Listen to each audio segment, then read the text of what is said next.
Hi friends, welcome to Reddy competitive అడ్డా. ఇప్పటి వరకు ఎవరైతే మన ఛానల్ను సబ్స్క్రైబ్ చేయలేదో సబ్స్క్రైబ్ చేసుకోండి, షేర్ చేయండి, లైక్ చేయండి. డైరెక్ట్గా పాయింట్లోకి వెళ్ళిపోదాం.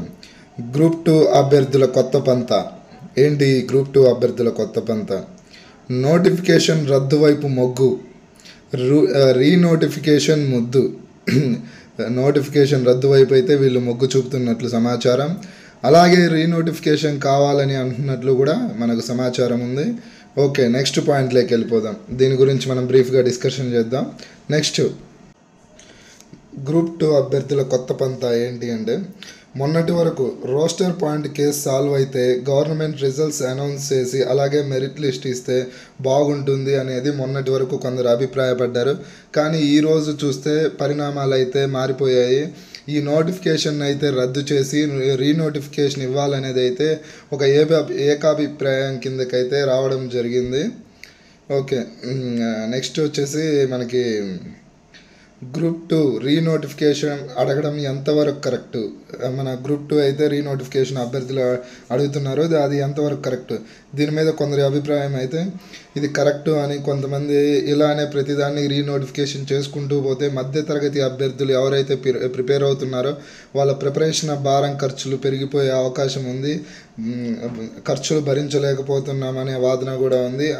ప్రతి నోటిఫికేషన్ మీద కూడా ఇలాగే కేసులు జరుగుతూ ఉంటే గవర్నమెంట్ జాబ్ ప్రిపేర్ అవ్వాలనే ఆలోచన కూడా ఇబ్బందికరంగా మారుతుందనే ఆవేదన కొంతమంది అయితే వ్యక్తం చేయడం జరుగుతుంది.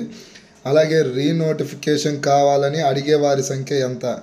రీనోటిఫికేషన్ కావాలని అడిగే వారి సంఖ్య ఎంతలా ఉంది అంటే, మనకు మెయిన్స్ ఎగ్జామ్ ఎంతమంది అయితే రాశారో అంతకు మించి, అంటే మెయిన్స్ ఎగ్జామ్ సుమారుగా 79,000 సంథింగ్ రాశారు, దానికంటే ఎక్కువగా రీనోటిఫికేషన్ కావాలని అభ్యర్థులు అడుగుతున్నారు. అంటే దీన్ని బట్టి ఇప్పుడు ప్రజెంట్ గ్రూప్ 2 ప్రిపేర్ అవుతున్న అభ్యర్థులు అయితేనేమి, ప్రిలిమ్స్ క్వాలిఫై అవ్వని అభ్యర్థులు అయితేనేమి, ఎగ్జామ్ సరిగా రాయని అభ్యర్థులు, ఎగ్జామ్ సరిగా రాసి కూడా ఇన్ కేసు ఈ జాబ్కు మనకి వెళ్తే సేఫ్ ఉందా లేదా అని ఆలోచించే అభ్యర్థులు, ఇలా అన్ని కోవకు చెందిన అభ్యర్థులు రీనోటిఫికేషన్ కావాలని అడుగుతున్నట్లు మనకు ఉన్నటువంటి సమాచారము. ఈ మెయిన్స్ కోసం అయితే ఎందరో అభ్యర్థులు ఎన్నో ఏళ్ళ నుండి రాత్రి పగలు తేడా లేకుండా శ్రమించారు. 6-7 సంవత్సరాల నుంచి నిరీక్షణకు ఈ సంవత్సరం తెరపడుతుందనే ఆలోచనలో కొందరు అభ్యర్థులు ఉన్నారు. ఈ సంవత్సరమైనా వారి జీవితాల్లో వెలుగులు వస్తాయని అనుకుంటున్నారు కొందరు అభ్యర్థులు.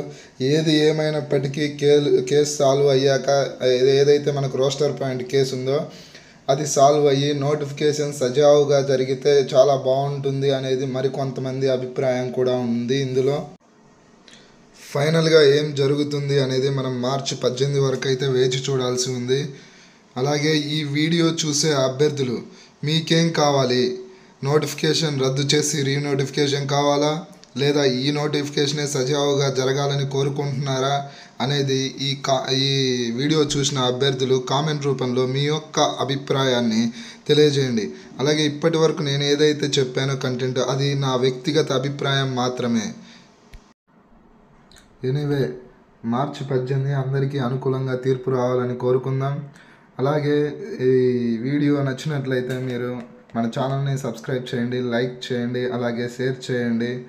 అలాగే గ్రూప్ 2 సంబంధించి ఎటువంటి ఇంపార్టెంట్ అప్డేట్స్ ఉన్నా మన ఛానల్లో అయితే తప్పకుండా మనం జెన్యూన్ ఇన్ఫర్మేషన్తో షేర్ చేయడం జరుగుతుంది. జై Hind. Thank you for all.